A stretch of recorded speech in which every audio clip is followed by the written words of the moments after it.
Bismillahirrahmanirrahim. Assalamualaikum warahmatullahi wabarakatuh. Selamat datang kembali bersama kami di channel Azril Hidayat. Teman-teman guru honorer sekalian, dalam kesempatan ini, dalam video kali ini kami akan kembali kabarkan tentunya yang masih hangat-hangatnya, yaitu Permenpan RB nomor 20 tahun 2022 yang mengatur tentang pelaksanaan P3K guru di tahun ini, tahun 2022. Akan kami sampaikan salah satu berita ataupun salah satu isi dari Permenpan RB tersebut yang sangat memprioritaskan, sangat menguntungkan bagi honorer.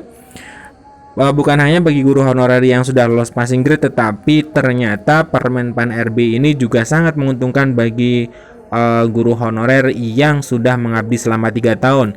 Nah, ada keistimewaan apa? Coba kita cermati dalam video ini. Namun sebelum kita masuk di pembahasan, bagi teman-teman yang baru saja menemukan channel ini, silahkan subscribe dan jangan lupa nyalakan lonceng notifikasinya. Terima kasih. Kita ke beritanya terlebih dahulu. Jadi seleksi P3K 22 guru honorer masa kerja minimal 3 tahun tidak dites. Mantap. Tidak dites ya. Oke, kita cermati bahwa pernyataan ini dilontarkan oleh Sekretaris Dirjen GTK Bu Nunuk Suryani ketika menyampaikan bahwa honorer masa kerja minimal 3 tahun dan terdata di Dapodik tidak dites lagi di P3K tahun 2022. Nah, keputusan tersebut ada dalam Permenpan Peraturan Menteri Pendayaan Aparatur Reformasi Negara dan Reformasi Birokrasi nomor 20 tentang pengadaan P3K tahun 2022 di instansi daerah. Ini pernyataan beliau. Jadi guru non aparatur sipil negara non ASN di sekolah negeri atau yang lebih familiar dengan guru honorer sekolah negeri yang terdaftar di Dapodik dan minimal 3 tahun memiliki masa kerja tidak perlu dites kembali. Ini kata Bu Nunuk Suryani. Dia menjelaskan ketentuan tersebut tertuang dalam pasal 5 pasal 4, pasal 5 ayat 4 ini tentang kategori prioritas 2 ya, dan pasal 32 ayat 2 Permenpan nomor 20 tahun 2022. Nah, dia menyebutkan seleksi kompetensi bagi prioritas 2 yaitu honorer K2 dan guru non K2 di sekolah negeri hanya dilakukan dengan menilai kesesuaian kualifikasi akademik, kompetensi, kinerja, dan pemeriksaan latar belakang atau background check.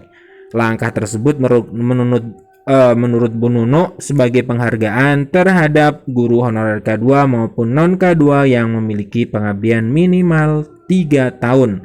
3 tahun mengabdi.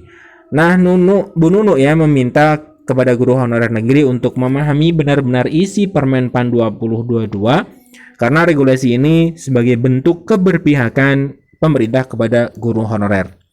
Nah, coba kita cermati di Permenpan RB-nya. Nah, di Permenpan RB itu di pasal, kita langsung ke pasal 32 ya. Nah, ini pasal 32 di mana pasal ini disebut oleh Bu Nunuk Suryani ya, pasal 32. Nah, di pasal 32 menyebutkan bahwa kita langsung ke seleksi kompetensi bagi prioritas kedua ya. Nah, di ayat 2 ayat 3 ya, dalam hal pelamar sebagaimana maksud ayat 1 mengikuti seleksi kompetensi 1 dan seleksi kompetensi 2. Ini masih prioritas 1 ya. Prioritas 1 kita ke, nah ini di ayat 4. Seleksi kompetensi bagi pelamar prioritas 2 dan prioritas 3 dilakukan dengan menilai kesesuaian kualifikasi akademik, kompetensi, kinerja, dan pemeriksaan latar belakang atau background check.